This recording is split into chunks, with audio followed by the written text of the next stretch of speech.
प्रधानमंत्री नरेंद्र भाई मोदी जी, आप तीसरी बार प्रधानमंत्री पद की शपथ ग्रहण कर चुके हैं।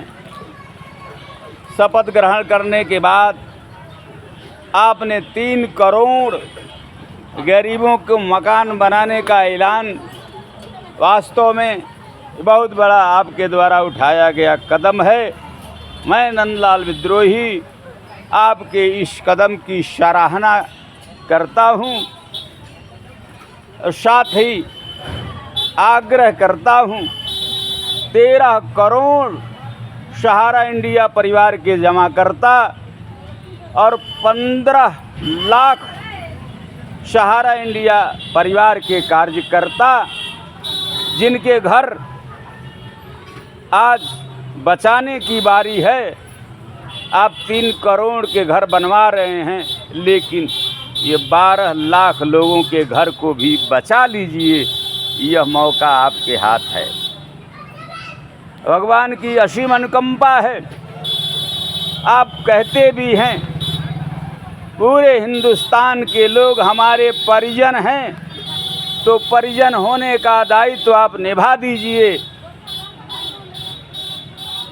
13 करोड़ यानी 70 करोड़ परिजन प्रभावित हैं सहारा इंडिया के भुगतान न होने की वजह से। 13 करोड़ लोगों के सपने टूट चुके हैं, अपने रूठ चुके हैं, पैसे के अभाव में अपने ही मुंह मोड़ रहे हैं। मैं नंदलाल विद्रोही फाजिल नगर कुशीनगर बड़े अदब के साथ आग्रह कर रहा हूं। आदमी एक बार मरता है मान्यवर, लेकिन हमारे सहारा इंडिया परिवार के 13 करोड़ जमाकर्ता, 15 लाख कार्यकर्ता रोज मरते हैं, रोज जीते हैं। बार बार मरने का सिलसिला कब थमेगा?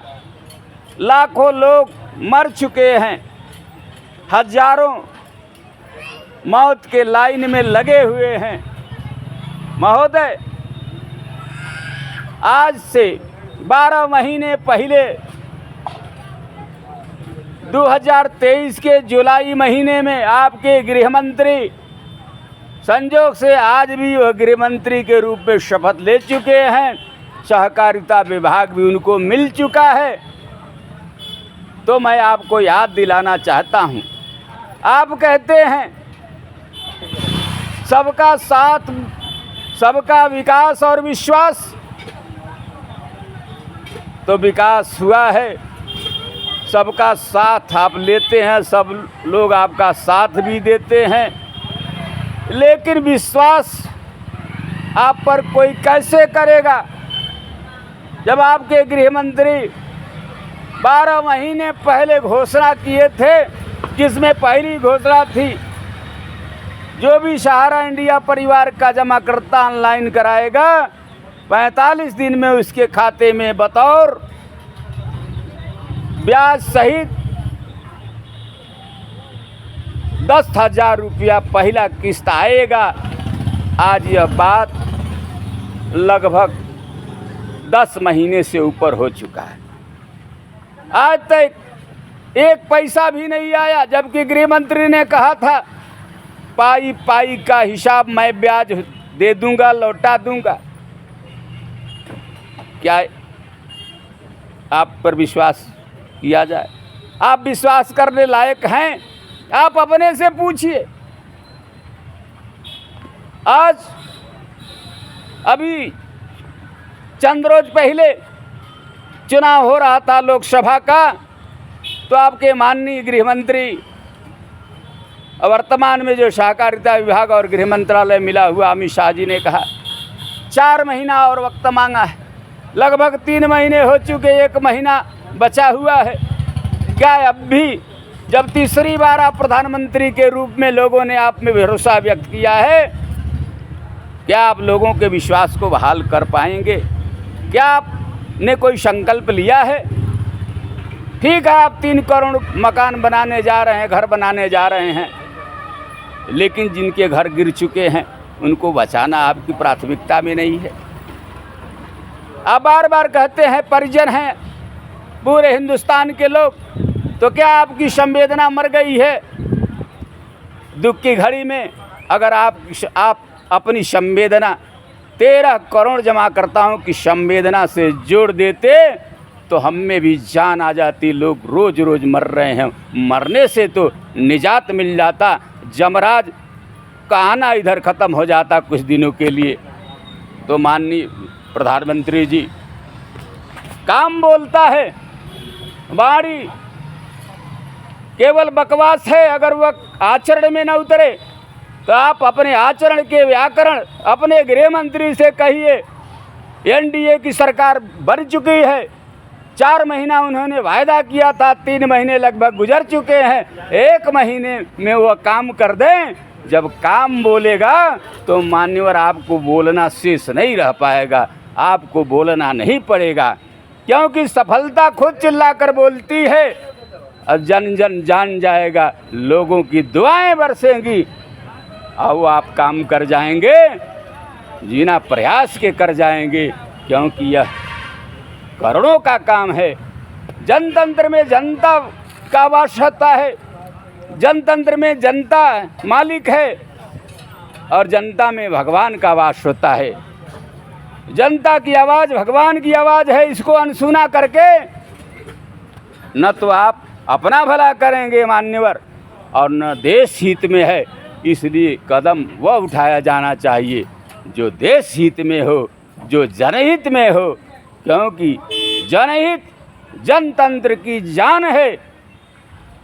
महोदय, ये 15 लाख लोग आज जिनके चूल्हे बुझने के कगार पर हैं, पालियों को पढ़ाने में परेशानी आती है, इनके परिजन परेशान हो गए हैं, अपने ही मुंह मोड़ रहे हैं। ऐसे दौर में हम जी रहे हैं, अपनों के बीच में हमारा सम्मान नहीं बच पा रहा है।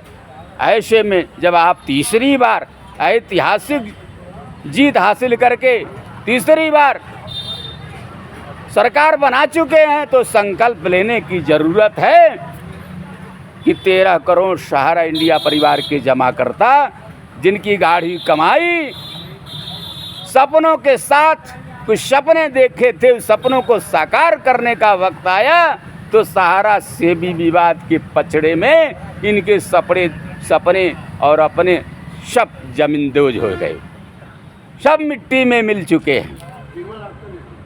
14 बरस